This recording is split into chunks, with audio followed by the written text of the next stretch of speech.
Welcome, everyone. Welcome, everyone. Thank you for being so patient. We were just waiting for a few more people to join before we begin. Yes? Right, looks like we've got a really nice crowd this evening.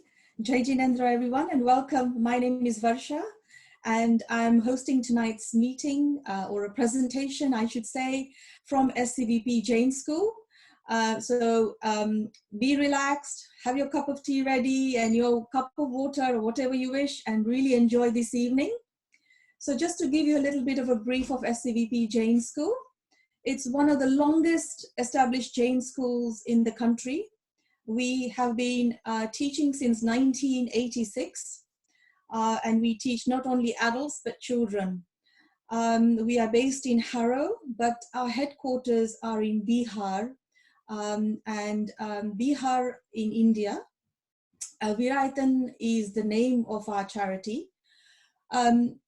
The whole organization in India is run by a number of wonderful sadhvijis, but headed by Sri Acharya Jannaji.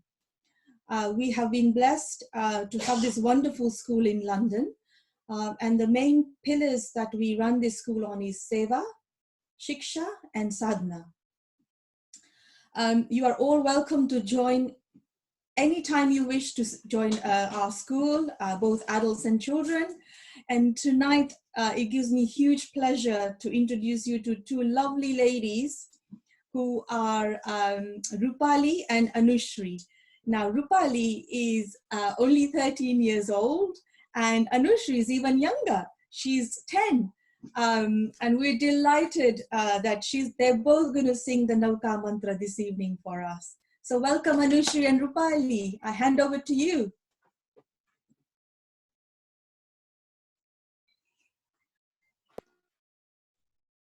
Namo Arhantaram, Namo Namo, Namo Siddharam, Namo Namo, Namo Yariyaram, Namo Namo, Namo Siddharam, Namo Namo, Namo Vyasavasamuram, Namo Dvaya Savasamuram, Eso Panchanamo Karo, Sava Pava Panasaro, Mangalancha Sarvesim, Paramam Have Mangalam, Paramam Have Mangalam.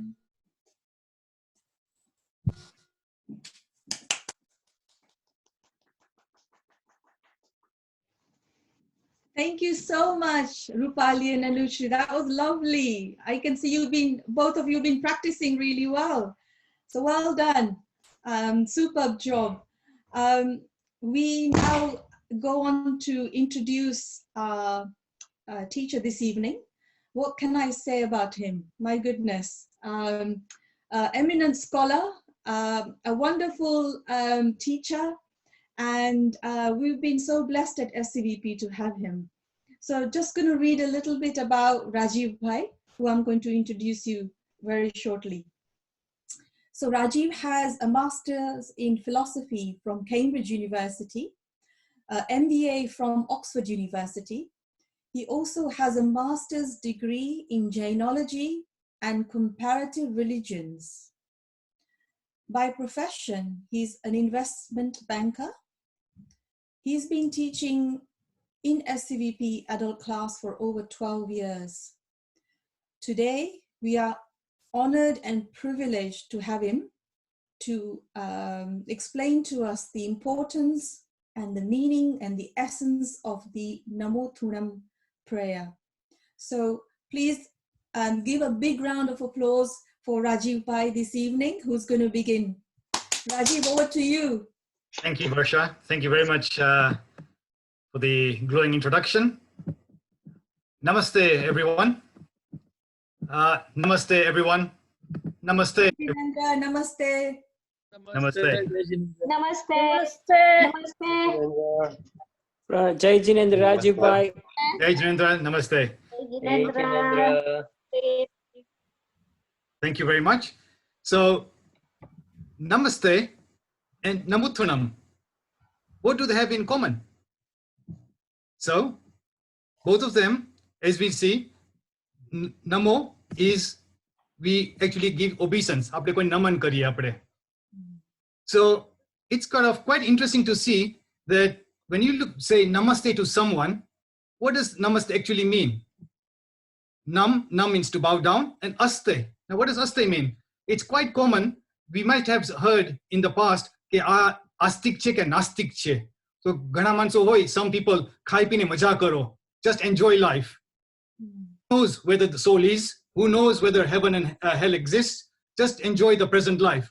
So, these people are called nastik. So, nastik meaning people who do not believe in the soul. So, and astik are people who actually believe in the soul. So essentially when we say namaste, nama means I'm bowing down to the divinity within you. I'm not bowing down to you because of your money, your wealth, your power, but I'm bowing down to you because of the divinity within you. And so that's what namaste is.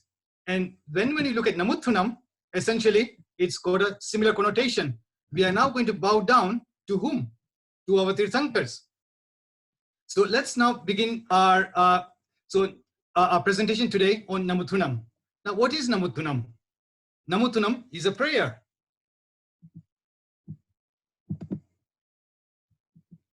And before we begin, let us give our humble obeisance to Acharya Sri Channaji, who actually founded the school. Now, Namothunam, as we said, is actually a prayer. Now, what does a prayer actually mean? A prayer essentially means to beg or to ask. So if you look at, and it's quite interesting to see that in the Latin form, prayer means to earnestly beg from something. So the connotation of prayer is essentially twofold. One is to actually beg or to ask or to seek something. Many times when either the children will be asking in the exams, oh God, please let me pass my exams, let me have a good car, let me have a good job. So this is quite common in terms of prayer. So if you look at the definition of prayer, it's a solemn request for help or expression of thanks addressed to God or another deity. So that's very common within any kind of prayers, whether they're Christian prayers or whether they are Jain prayers or Hindu prayers. But what's quite interesting to see that within kind of the Jain prayers, it's actually got twofold. One is obviously to ask. Apna ghana prayers ma apna ave che in Logos, Siddha Siddhim Mamadi Santu. Mamadi Santu means I want, and I want to get to that Siddhashila place. Or so those are kind of asking. But some other prayers are very generally. We just want to eulogize our Tirthankars, our great spiritual leaders. And that's where we are actually just reciting their prayers and hoping that we get the same level of qualities as they do. Now, let's have an introduction of what is Namothunam Sutra. This sutra is also known as Shakra or Indra Stava. Now, before we start, let's just take a small example. Let's imagine that Modi or Trump was visiting us, or even Boris Johnson was visiting us. We are all sitting in our houses. And can you just imagine for a moment that if Boris comes to your house and he actually suddenly comes to you, and rather than greeting you, he actually gets up and then just bows down to you. People will actually be wondering, what is Boris actually doing? How is he actually bowing down to you? Who are you? Now, the same kind of scenario actually happened in the heavens. Apraja Devlok che, the Indra Maharaj is che. And there, when the Indra Maharaj is there, they also got a very similar setup to what we have over here. So there'll be someone who could be ministers of the Indra Maharaj. There could be someone who could be people who are in charge of the directional devs. So there are all these various different devs and devis, all with different roles. But who is Indra Maharaj? Indra is the king of them all. All devs have got huge amount of power. But who is Indra? Indra is someone who has got phenomenal amount of power. He is the king of all the gods. And therefore, no one has got any power to surpass the Indra Maharajas. So can you imagine Indra Maharaj getting up from his throne? And why would Indra Maharaj get up from the throne? Now, can you imagine in Devlok, they don't have any natural calamities, like for example, earthquakes so for example, Indra Maharaj is sitting on his throne, and do you think they will be witnessing something like this?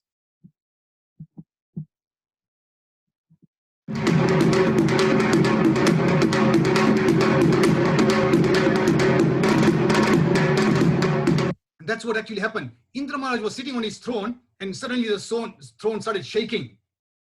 People are wondering, how is this happening in Devlok? No one has got any powers to shake the Indra's throne. There are no natural calamities, no earthquakes, no storms, no thunderstorms. What is it that's making the Indra Maharaj's throne shaking? And then what's happening is Indra Maharaj uses his avdignan. Now, in Jain philosophy, there are 5 kinds of knowledges: Matignan, Shuddhagnan, Avdignan, Manapragnan, and Kevalgnan.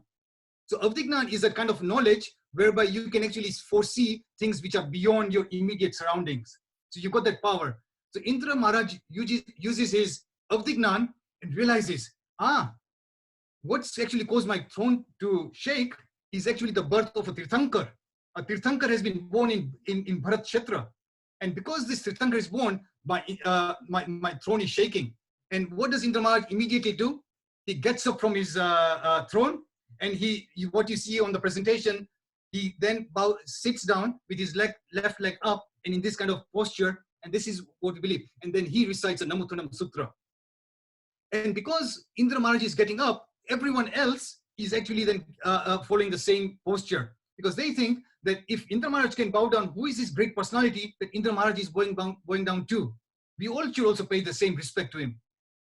And this is how Jains believe that Namothunam Sutra actually came into being. Indra Maharaj is the one who, and that's why it's called the Indra stuff. Now, Namothunam Sutra begins, obviously, as the name says, Namothunam. Most Jain prayers, they are actually known by the first letter which they start with. Uvasagram Stotra, because it begins with Uvasagram. Bhaktamar Stotra, because it begins with Bhaktamar. So most prayers, they are known by the first letter with which it begins with. And it ends with Vandami. And what does Namothunam have? In between, it has got about 35 attributes of Arihant Bhagwan. We'll come later on in the presentation, who is an Arihant? What is so special about Arihants? And so therefore, this is a brief introduction to the Namothunam Sutra.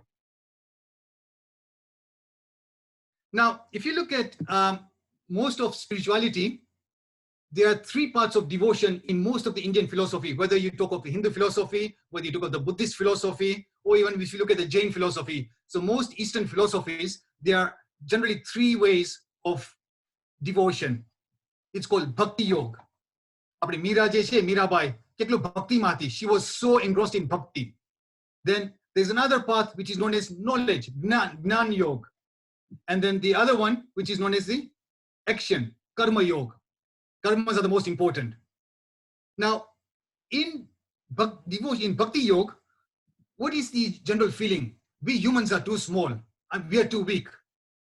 And therefore, we now give our obeisance, we bow down to someone who is much more superior than us. We believe in God. He's all-powerful, almighty. Who am I?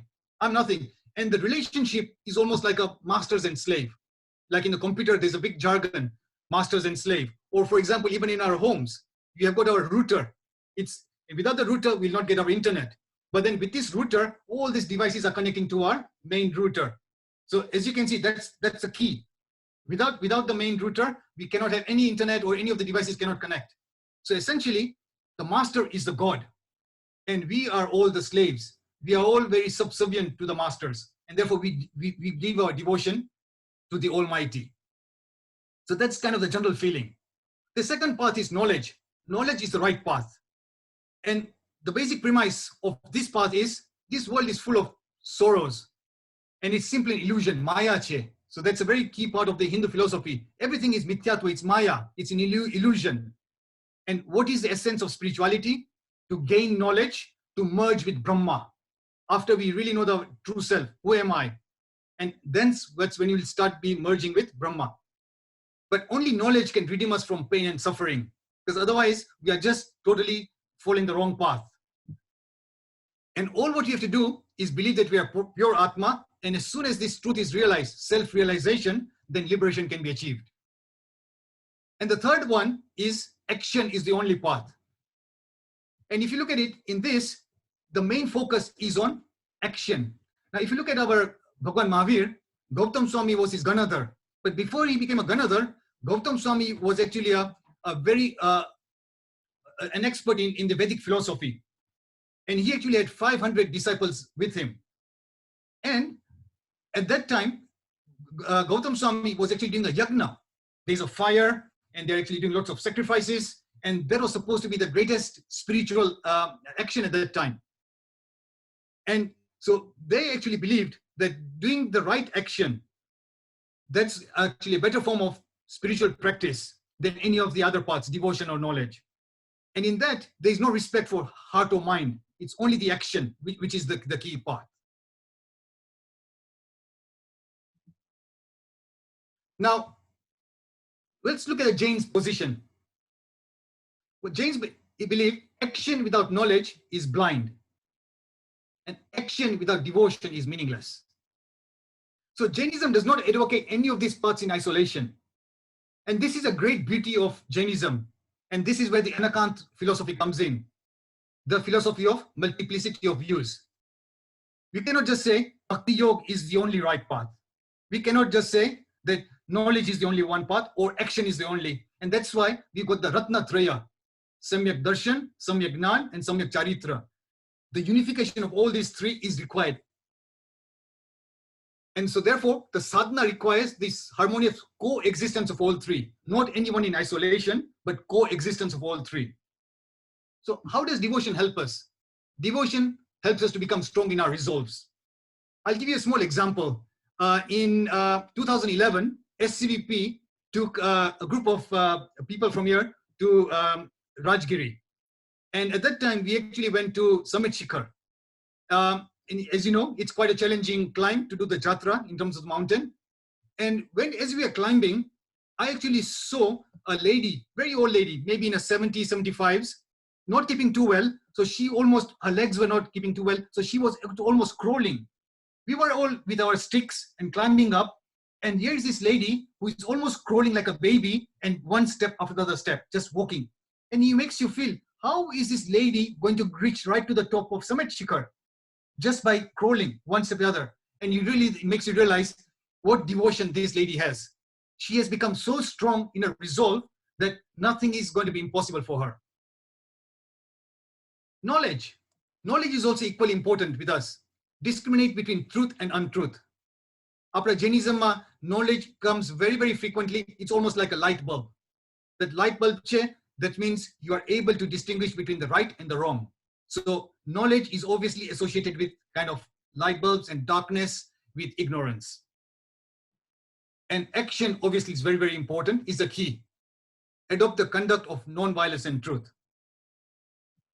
And we are quite blessed amongst all the human species, or among all the species of the animal kingdom, the plant kingdom, that we've got a mind to think and we can make the right choices. Not many other people in different gatis are not endowed with such kind of having everything. We've got a great body, a mind to think and make the right decisions.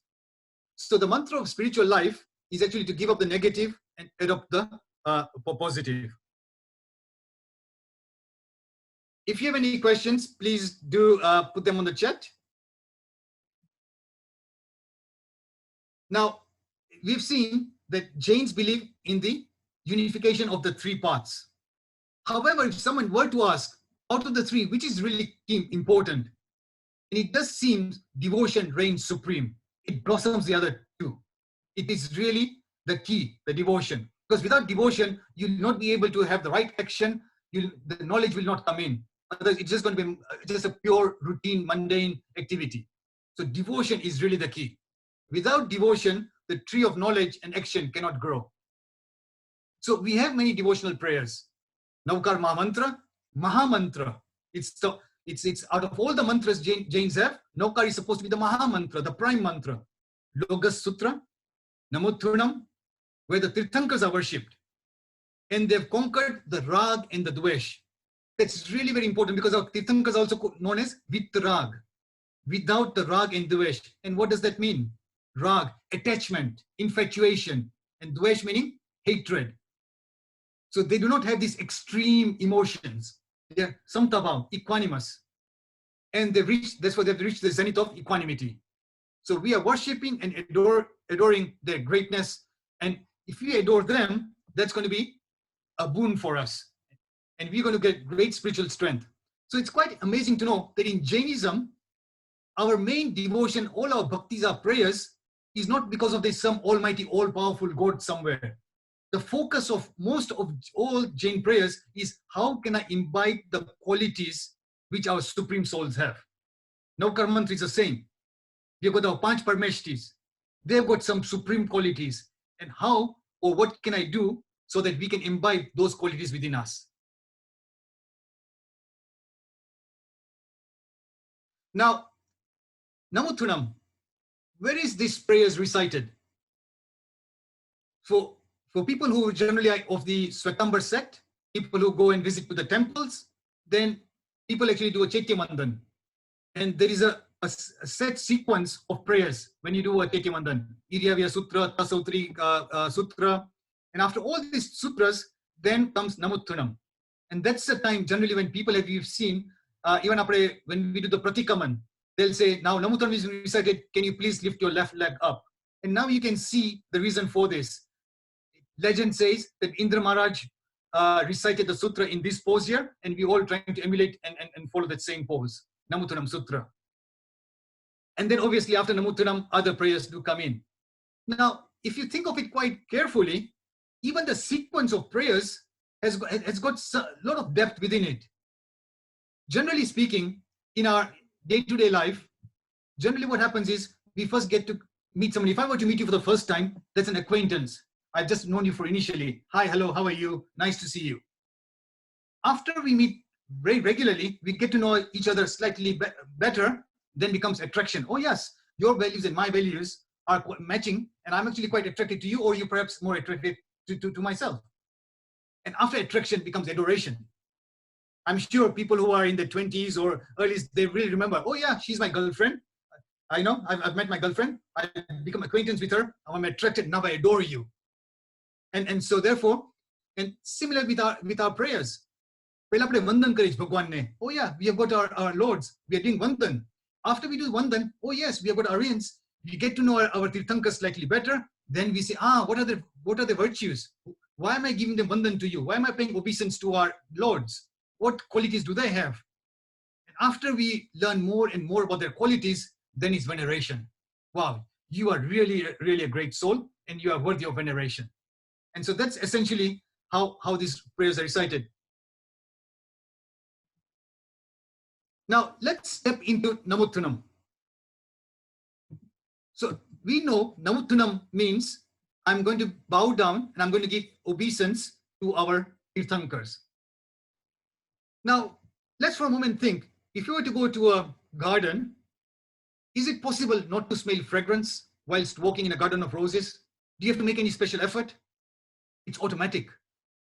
You just have to go walk around and you'll be able to smell the fragrance of all the beautiful flowers there. Similarly, every word of Namothunam is filled with profound essence. Now, Namothunam, bow down. Now, let's think for a moment. Do you think that bowing down by force is worthy? So like, as you can see, under duress, these people are told that you now need to follow us. So they could be a tyrant, a dictator, and saying, you all have to follow me, you all have to bow down to me. Do you think that's really, these people are really giving it out of free will? Is this real obeisance? No. However, if you think of it, when we were in school, we must have all done this experiment. You got a flower, you keep it indoors, it's sort of in one direction. But imagine if you got a flower and you place it by the window, wouldn't you see that the flower is automatically then going to be pointing towards the sun because it wants photosynthesis, and so it's automatically facing towards the sun. Similarly, let's look at a waterfall. How did a waterfall start? It started high up in the mountains, a stream of river, gathering pace, and eventually what's going to happen is it's going to merge into the ocean. So if you look at Namothunam, Namothunam is a very powerful verse of devotion. And essentially what happens here is Namothunam, it's not ke aje mane ke oh, can you please bow down to your Tirthankar. Namothunam essence che mare namu nathi automatic naman thai jai che. No one's telling me or forcing me ke oh yeah, please go to the temple and bow down. Us automatically, once when we realize the glory, the amount of virtues which our Tirthankars have, you automatically fold your hands, you go to the temple and you bow down. So it's an automatic process of Namothunam. And that can only occur when you know and understand our Tirthankars much better. Oh, really? And what's very important within us, which really distinguishes us amongst many other religions of the world, is that our lords were once like us. So therefore, if they could do it, even we can do it. And that's really the essence of Namothunam, that it's an automatic process which occurs. There's no duress, no one can force you, please come here. And that's why generally people don't say, we have converted this many people into Jainism. No. You come and find out for your own free will. You understand what's worthy of the philosophy has, who the Tirthankars were, and the Naman will happen automatically. So let's begin with the first word. The focus of the presentation of this week and the other week is that we are going to go through each and every single word of this prayer and try to understand the essence of the meaning of this prayer. So the first one is Namothunam. Namothunam, the essence is humility, Vinay. Now, humility essentially means after Untitled Sutra, there's an entire chapter dedicated to humility. And humility is going to be very, very important for us before we embark on this prayer of finding out more about our Tirthankars. So as you can see, Vinay is another word for humility. Vinay leads to Vijay. So humility leads to victory. So if we really want to become like our Tirthankars, the first thing is we need to be humble and we need to have the Vinay. Now, Namo. So the second word is Mo. Now, what does Mo stand for? Now, one thing is very important to know. Unlike mathematics, 1 + 3 = 4, in spirituality, a word can have multiple meanings. So one cannot say, Mo stands for this. And that's really the beauty of our religion. The more and more you study, the more and more essence you'll get out of the prayers. Mo does not only mean for Moha, it also means for Maya, could stand for Mamatwa. So there could be a multiplicity of meanings or essence behind each word. And there could be lots of depth within each of our words of our prayers. So, Namo. So essentially what it means is humility leads to victory. Victory over what? We want to get rid of our Mo, delusion, our Maya, infatuation, and Mamatwa, our attachment. Now let's begin. Let's just for a moment think, how many letters in the Naukar mantra? Anyone on the chats? Let me stop sharing right now. Anyone can tell me how many letters in our Naukar mantra? 68. Very good. Thank you very much. Apna lakha che prema panavre che. Adasat aksara tiratasar anta sampadati paramanamar. So you're absolutely right. Okay, let me just get my screen share again. So 68. So in the 68 letters of Naukar mantra, how many times does Namo appear?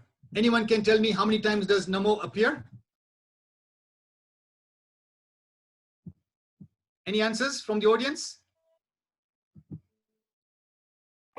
5 times. 6 times. 5 times, 6 times, close, not quite there. 6 times. 6 times. 6 times. Not quite.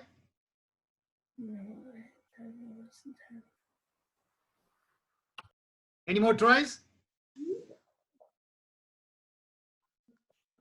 Namo Arihantanam. Namo Siddhanam. Namo Ayaryanam. Namo Uvajjayanam. Namo Loye Sabasahu Nam. So how many times is that? 10. 10 times. Perfect. Great. So can you imagine out of the 68 letters of Naukar mantra, Nam appears 10 10 times. And how many percentage is that? I'm sure in our group, there must be lots of accountants, financiers, baniyas. How many times, what percentage is that? Anyone with the calculators? Or using brains?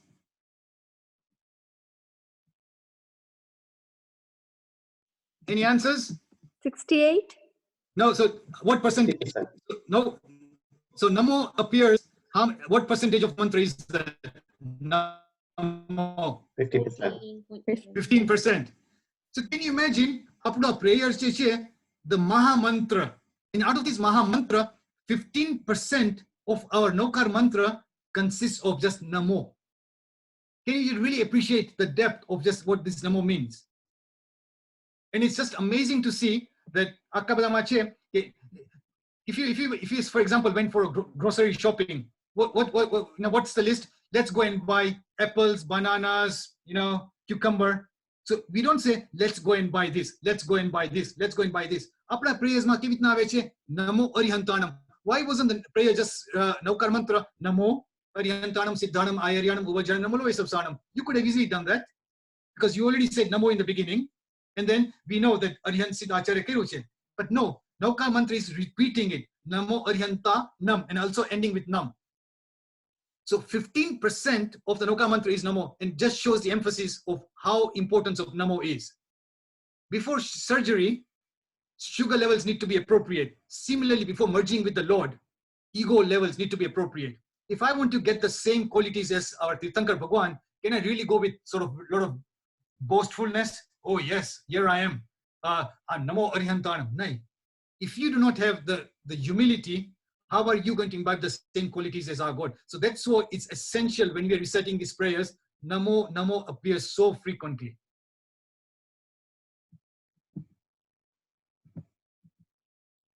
Now, look at Namothunam. So all internet accounts required password. Password to meet the Lord is Namo. Just as gravitational force pulls everything down, what do you think pulls the soul down? Anyone from the audience or in the chat? Can you say what would pull the soul down? Our ego. Ego, excellent. Ego is the one which pulls the soul down. It actually says ego nullifies all good done. So you need the feeling of emptiness before adoring the Lord. Only after Namothunam does the praise of the Lord begin. The great Tirthankars are praised along with their pristine qualities. Every quality, every word, every alphabet of Namothunam is divine magic. In fact, there's someone, Bharvi said, doesn't the Namo in this line, Eso Pancha Namukkaro, that's also true. You're quite right. Essentially what happens is, if you look at Naukar mantra, in a sense, there are some sects who actually believe that the Naukar mantra is just consists of Namo Orientanam, Namo Siddhanam, Namo Ayaryanam, Namo Uvajanam, Namo Vesavsanam. The other four pads are addendums to it. But in essence, the real essence of Naukar mantra is these 5 Parmeshtis. So you are right. You could actually say that you can actually add, so it actually, you can have one more Namo. So rather than having 10, you could say it's 11 out of 68.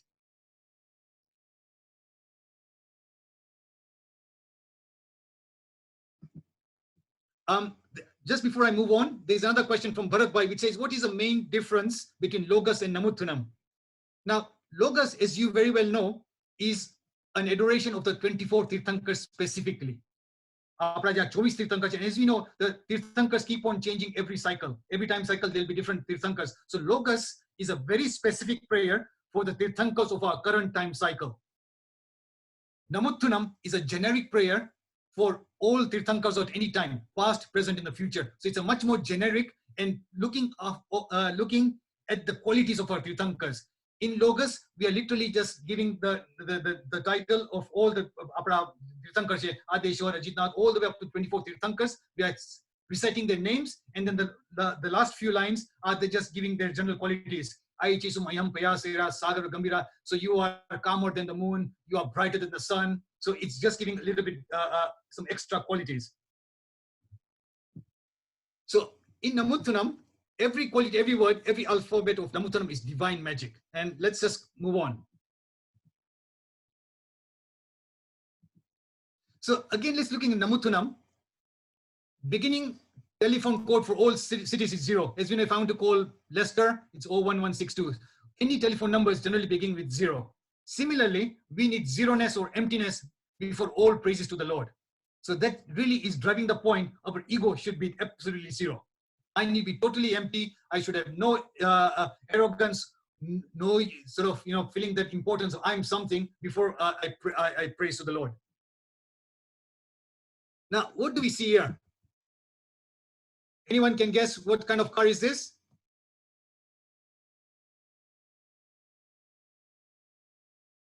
Okay, Aston Martin. Ferrari. Okay, it doesn't matter. Ferrari, Aston Martin. A palatial house or a palace, like a palace, and this will be some jewelry. Now, the question to you is, which 2 letters will change the entire perspective?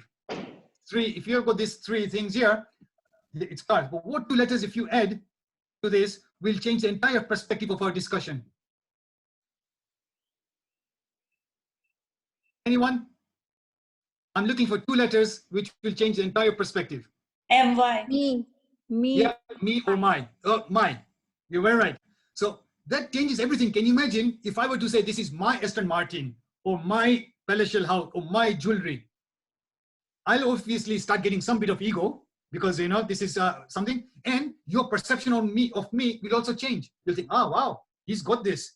So both ways, it changes the entire perspective. Therefore, in Namothunam, what is it which links you to the prayer? Otherwise, it's merely something external. What is it that which links to you? It is essentially the word Namo, which links us to the prayer. Otherwise, can you imagine, after Namothunam Bolye, it's like literally like a shopping list. Oh, this person has got this qualities, this qualities, this qualities. So what? Okay. But when we start saying Namo, that's now linking you to the prayer saying, wow, I really want those qualities within me. And that this actually becomes a prayer. Otherwise, you can almost, it becomes like a dictionary, some bit of adjectives. This is good, this is nice, this has got these qualities. It's just like referring to something external. But by saying Namo, Namo has linked you to the prayer. Now, if you actually want to start getting those same qualities within you, it's that Namo. So can you imagine, this is the engine. Without the key, without the engine, your car is not going to start. And therefore, Namothunam, Namo, lack of ego, humility, this is now the starting point of you now getting this, imbibing these qualities within you. Even in the Nokar mantra, same thing. Namo Arihantanam. If Arihant Bhagwan has qualities, I want to get the same qualities within me or within us.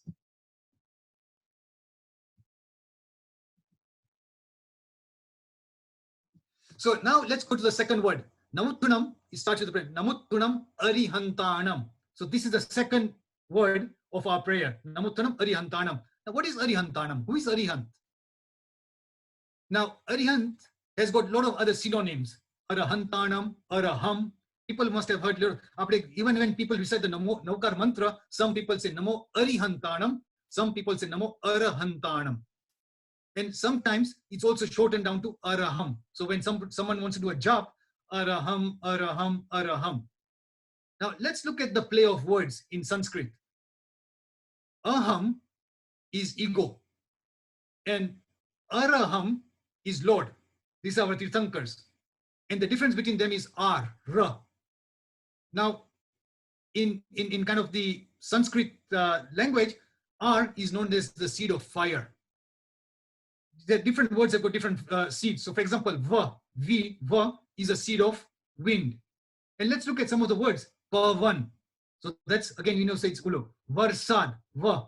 So that's because of the rain, the clouds. Bhava Jodu. So we can see that V, Va is a seed of air, whereas R is a seed of fire. So what this is saying as a play of words, if you want to destroy your aham, your ego, so then you become arham. So the ego ne je destroy kare che, that becomes araham. So when ego burns away, divinity shines. Now let's look at this a little bit further. Here we got a marble stone. Here we got a very skillful artisan, a sculptor. And with his skill, what are we going to get? A murti. This murti, although we believe it's God, it started off as an idol. An idol started as a stone. And it is through the skill of this sculptor to carve out the things which are not required and create this beautiful, majestic murti. So let's look at our own example. Arihant epitomizes that the Lord was once like ourselves, and by destroying tamas, perfection and purity is attained. All what it's saying is you, me, all of us have got this beautiful divine soul within us. We are all enveloped with karmas, and we all have got our flaws and our good points. And each of us, through the assistance of Dev, Guru and Dharma, through the religion, through our gurus, through our scriptures, we want to get rid of our karmas and we want to become like our Tirthankas. So this is the skill of ourselves. Obviously, we can get the help of others, but if we don't act on that path ourselves, then we are not going to become like the Tirthankar. So that essentially is the essence of spirituality, that we are all, almost all of us are like this marble stone here. And we need the skill of ourselves and through the help of scriptures, gurus, and then we will actually one day become like our Tirthankars. And what have they done? They've conquered the rag and dvesh. All of us are right now, I like this, I hate this. It's common in our society right now. Something which is favorable to you, you like it. And something which is not, I hate this. And we use very strong words for that. The religion of victory is over one or enemies. Arihantanam. And that's really what the word really means. Arihan. Han means to destroy. And Arihantanam. And destroy what? Destroy the inner enemies.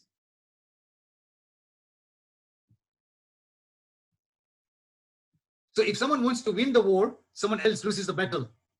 But in our case, in spirituality, there is no two parties. To win the cycle of sansar, we have to lose our passions. Han means to destroy and to destroy the inner enemies. Grammatically, Arihantanam is plural. Arihants in the past, Arihants of the future. And they have gone from Ragi to Vitaragi, from Atma to Paramatma, from Danav to Dev, from Dev to Devadidev. These are our Arihants. As you know, Gandhi, Mahatma Gandhi, was first called, he was an Atma. And because of his great qualities of non-violence, truth, he became a Mahatma. That's not the end of the journey. He also wants to become a Paramatma. So same with us. We are all Atmas. We can hope to become Paramatma. So people who are much better than us will become Paramatma. Like Acharya Chandaji, Paramatma, great souls, divine souls, much better than us. And then they also are striving to become from a Mahatma to a Paramatma. Arihants means there are a lot of internal enemies, our sense organs. They can lead us astray. Objects of pleasure, they can lead us astray. Kashais, sufferings, feelings of pain and suffering. Upsarg, what you're even sometimes suffering from right now, can lead us astray. For example, if you look at Krishna, he had vanquished cruel enemies such as Kans and Sisupal. Does it make him an Arihant? No. It's not external enemies, it's really the internal enemies. Once when you fight with our own passions, our own negativities, that's what we need to focus on.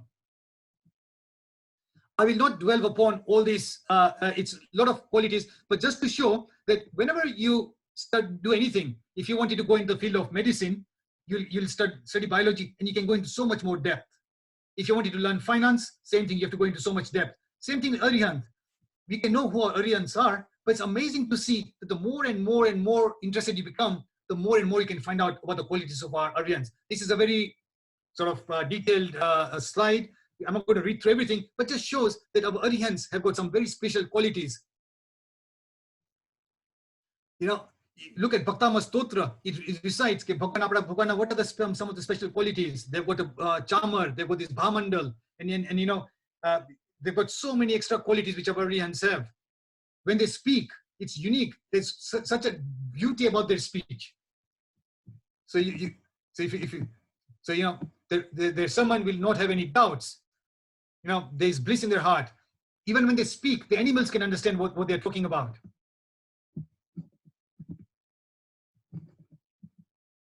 So Arihantanam has got different versions.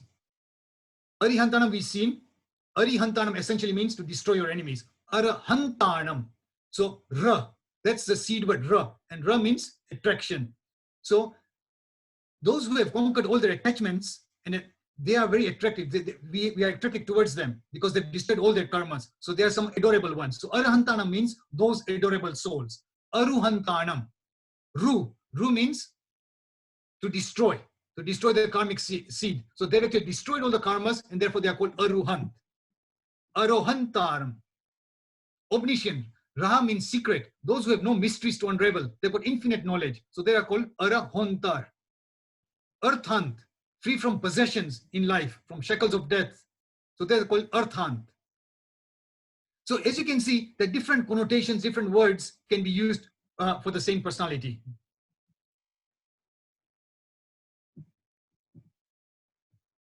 Now, Arihants can be of two types. Now, let's just look at Arihants. Arihants means Samanya Kevalis and Tirthankars. Now, because of time constraints, I will not explain in too much detail, but one has to really understand that, let's just take for an example that Bhagwan Mahavir was around. So Bhagwan Mahavir was a Tirthankar. Then Bhagwan Mahavir had disciples, so Gautam Swami, Chandan Bala, and then they got rid of their karmas and they also went to do Siddhshila. So Bhagwan Mahavir, Gautam Swami, Chandan Bala, they are all in the same Siddhashila.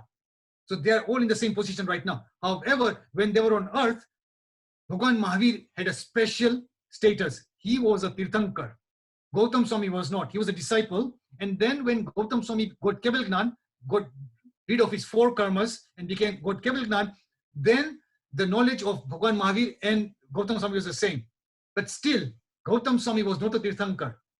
After his lifespan was over, he has reached the same position. So Tirthankars are those special souls who establish religion. They themselves have found the path, they've got rid of their karmas, and they have become Tirthankars. So they're like leaders. It's like when we have a government here, we have got one leader, prime minister, we've got the presidents. So they are the ones who are the leaders. You can have all the others, ministers and everyone else, but no, the Arihants are the ones who are the leaders. And so that's what, in this prayer, we are actually giving obeisance to the Tirthankars. This is the focus of this prayer here. One quick question, how old is Namothunam? Namothunam, as you can see, when you are going to go back in history, it's very difficult to give the exact time. It's like this is when it was done. As we know, most of our prayers were all orally transmitted. And it's only sort of probably say about 1,000 or 1,500 years ago when things started being written down. There were some conference, some councils in Valbipur and in other places when acharyas at that time decided that all this knowledge which is being passed on is now getting lost. Our memory is fading. So let's now write all these things which have been passed on orally and write down the agams. So the agams were actually composed in different councils. So it's difficult to know when exactly this was done. But as I mentioned earlier, that Jains believe and that the Namothunam was first composed by the Indra Maharaj. But which time frame, it's difficult to pinpoint that exactly on this date here. So look at Namothunam, Arihantanam, Bhagwantanam. So now we now look at the third word, Bhagwantanam. Bhagwantanam, Bhag, Aishwarya, wealth or prosperity. So if you look at the definition here, this Sanskrit, it's saying Bhag means literally possessing fortune, prosperous. So that essentially is the word Bhag. One who has achieved Bhag is Bhagavant. So they've actually achieved wealth, prosperity. What kind of wealth are we talking about? Billionaires? If they become trillionaires? We're not talking about material wealth. They've achieved the ultimate wealth one can hope for, the ultimate prosperity one can hope for, to get rid of the cycle of birth and death. And that's what they've achieved, and that's why they're called Bhagavan. Acharya Haribhadra has given 6 meanings of Bhag. Splendor, amazing splendor, energy, Ananta Virya, fame, beauty, conduct, and endeavor. They've got, and our Tirthankars have got all of this in infinite abundance. So those who have got all 6 in all perfection are called Bhagwan. Now, as I said earlier, there's not only just one meaning of Bhagwan, just because of Bhag. Another connotation could be Bhai, Bhai Ant. As you can see here, Bhai Ant. Ant means to end. So Bhai no end kero. They've actually destroyed the fear. They've got no more fear now. Once when you're in Sichila, you are there for all eternity. You don't have this cycle of birth and death coming up again. Bhav, Ant. So again, not Bhai, but now Bhav. Bhav no Ant ke relokaye. So these are different meanings of what Bhagwantanam could mean. They've ended this reincarnation.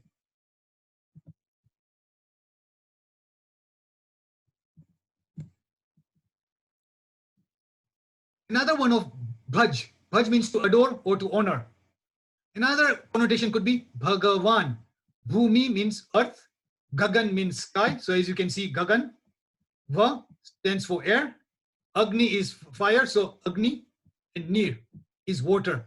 As you can see, not only our philosophy, but if you look at the next slide, even in the kind of ancient Greek philosophy, that people have actually revered some of the natural elements, air, earth, fire, and they actually believe that this is perhaps they are divine spiritual entities. And as you can see in the last line here, just 1 second.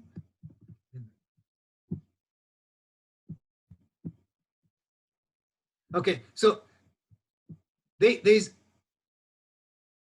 Empedocles, who actually said that these elements have actually got a spiritual expression.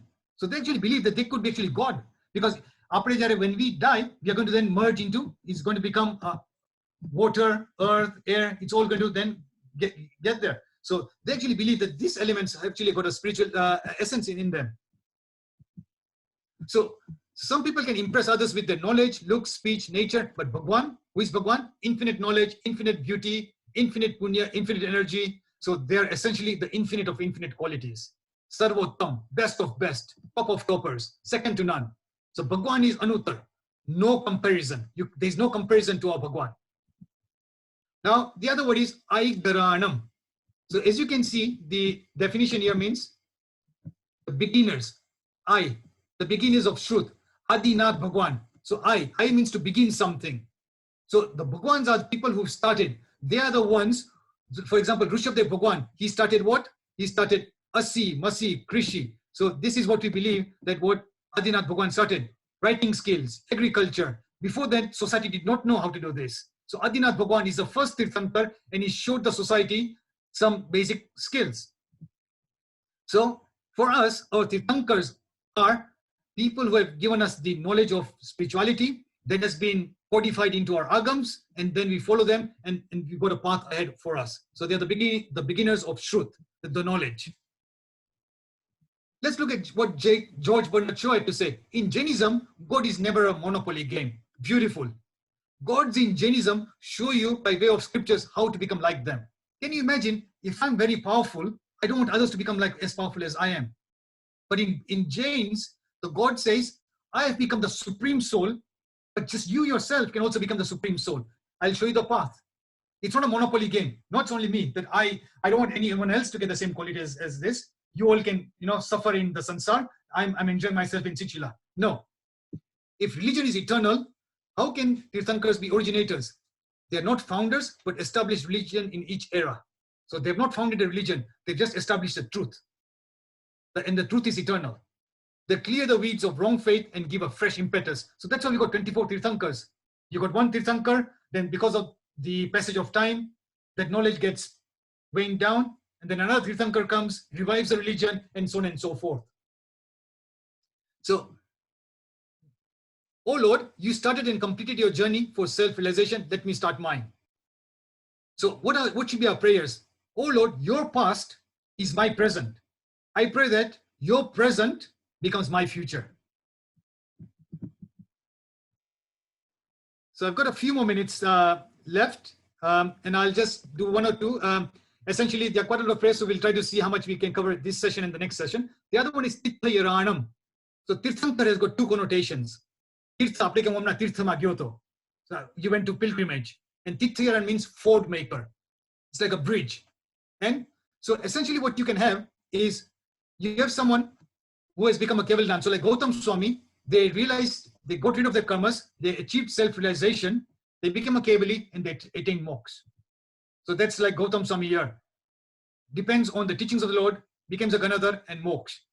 But who is a Tirthankar? A Tirthankar is an entity or a person who has achieved self-realization. So they've got rid of their karmas, they've got the Keval Gnan, but they have got this universal welfare.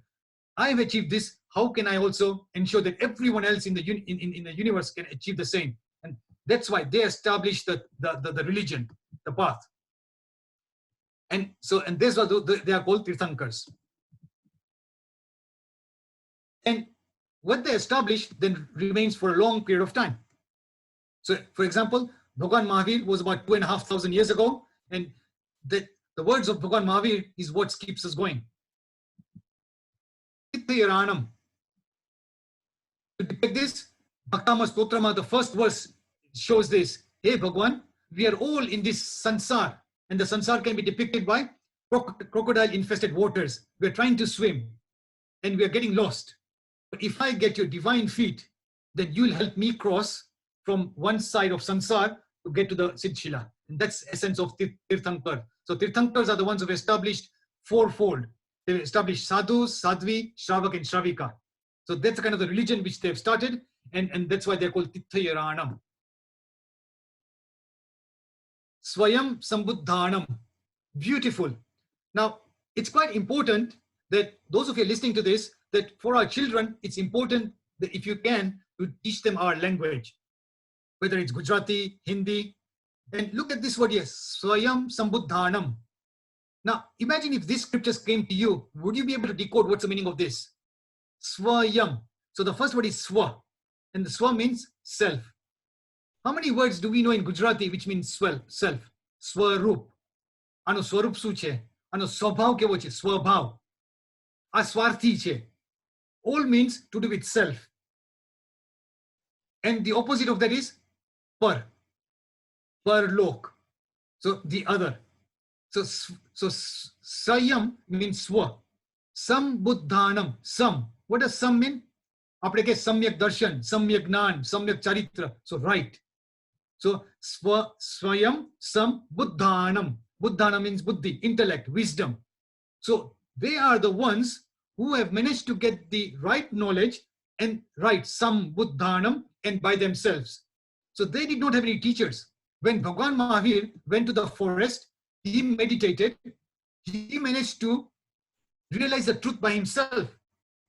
And then when he realized the truth himself, he got Keval Gnan. That's when he started preaching the religion. Not before then. Bhagwan Mahavir did not preach at all, did not utter a single word whilst after he had taken Diksha.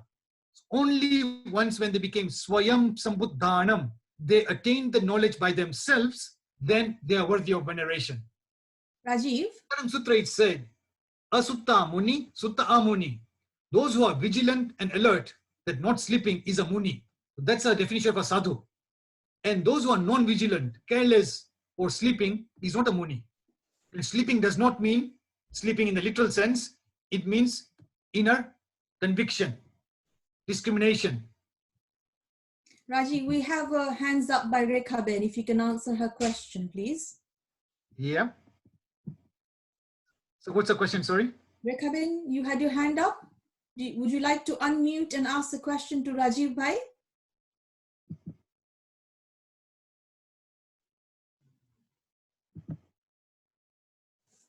Rekha Ben, are you there? Okay, maybe I'll just carry on. Yeah, carry on. We'll come back to you, Rekha Ben. Okay, should I end with a story? How much time do we have, Varsha? Yeah, just if you can end with the story, that would be great, Rajiv. Okay, fine. Okay, in this story here, there was actually an angry king, and he had lots of prisoners. So rather than just sending them into the prison, he decided, you know what? I'm going to teach these prisoners a lesson. I'm actually going to ambush them to the forest. He handcuffed all of them and told the soldiers, march these people, all these prisoners, to the forest, and let them and leave them there. Don't bring them back. And in the forest, they'll meet their own fate. There'll be wild animals, there'll be snakes, and that's it. They won't be able to do anything. The hands are handcuffed. They cannot eat, or they'll not find it very difficult to eat. The handcuffed, and let them just be in the. However, what happened was, there was one person who then decided what can we do? We've been handcuffed here. Let me go near a stone and let me just literally just do some through friction. Let me just literally move up and down my handcuffs. And what's going to happen? I'm going to be able to break free my chains. And once when he did that, he told all his other fellow inmates, guys, you can also do the same. Okay. So he managed to free himself, and then he also managed to free all the others. And that's essentially it's what Soyam Sambuddhana means. This person, no one taught him what to do. Through his own ingenuity, through his own efforts, he managed to free himself from the shackles. And once when he freed, he did not say, I'm free now, you guys, it's your own fate. He then went to all the other prisoners and said, this is all what you can do. And he managed to free all of them. So in essence, we are all in a state of deep slumber. So we are all ignorant. But when we find someone who is worthy of adoration, they make us rise up. So it's a jagruti, the awakening. And once when you get awakened, so the Tirthankars are those who do not have any gurus or scriptures before them. They are the ones who are self-enlightened. And once when they are self-enlightened, they show us the path. So I think on this note, let's end it here today, and then we can carry on in the next session. Thank you, Rajiv. That was amazing. My goodness, such detail. Every single word is even broken down into each syllable, and such deep meaning. I had no idea. Thank you so much for that. My goodness. Any other questions before we end, or is it done? Anyone has any questions? If we have Rekhaben still wanting to ask the question, then please do. Rekhaben, are you still there? And do you want to ask Rajeevbhai any questions? Yeah, I think maybe not. Okay, no problem whatsoever. Once again, thank you, Rajiv. May I ask all the people watching to unmute and give a round of applause to Rajeevbhai, please.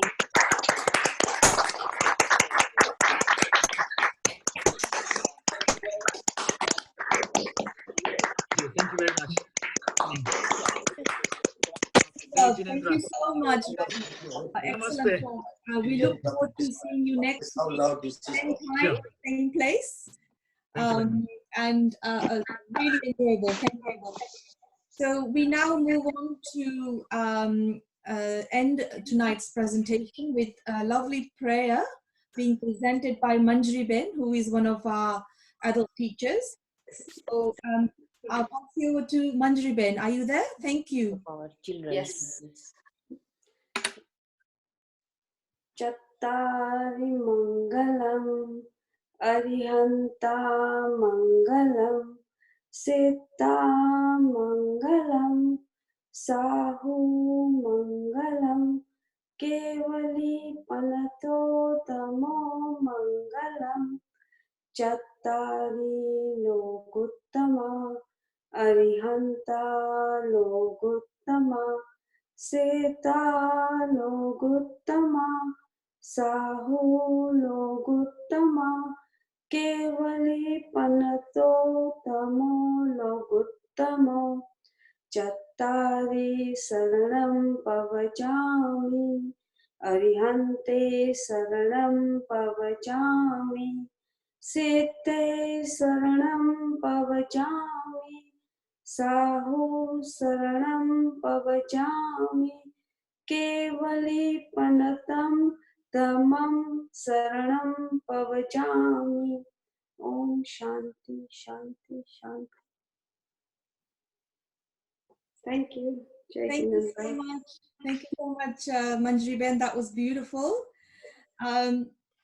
Just a few little announcements before we say goodbye. One is that next week, same time, same place, we will have part 2 of Namothunam by Rajeevbhai. Also, before, many of you already know, but before we start our 8 p.m. classes, we also have at 7 o'clock a mindfulness class. And with the mindfulness class, then follows our SCVP presentation. We are also doing a number of charitable events. So if you do wish to help in any way, do get in touch with any of the committee members. Apart from that, you will also need to update your Zoom account by next Friday. I believe it's automatically being popped up as you enter Zoom. they will ask you to upgrade to, I believe, version 5. So if you be kind enough to do that before you come online next week, it'll be really helpful. Also to let you know that, it's been a pleasure having all of you watching tonight. And if you be kind enough to fill in the survey that's come up on your screen now, it's a little poll of a couple of questions. We would be really grateful if you can just fill that out so we can improve and keep improving every time. But I think it's going to be very hard to beat Rajeevbhai. He's such an excellent presenter. But thank you so much. And if we've made any mistakes, we ask for forgiveness. Have a lovely weekend and enjoy yourselves, enjoy the sun, and see you all next week. Jai Jinendra. Jai Jinan, thank you. Bye everyone. Bye-bye.